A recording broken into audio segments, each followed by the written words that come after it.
Let's start. Now this is the moment of return to origin.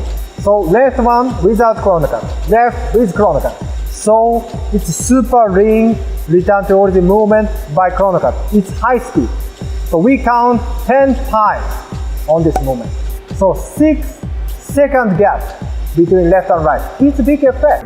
ChronoCut is to cut the time. It doesn't cut your watch. So ChronoCut cut idle time of machine. ChronoCut cut these idle time, make machine faster by just mounting on the machine. It's miracle function. We will expand number of machines that we can mount ChronoCut on. Now I can hear a voice. How many machines we can mount ChronoCut on? Okay, this is, wow, so many machines. 26 machines. Why don't you create your time for what you want to do by ChronoCut? And let's cut the body of manufacturing.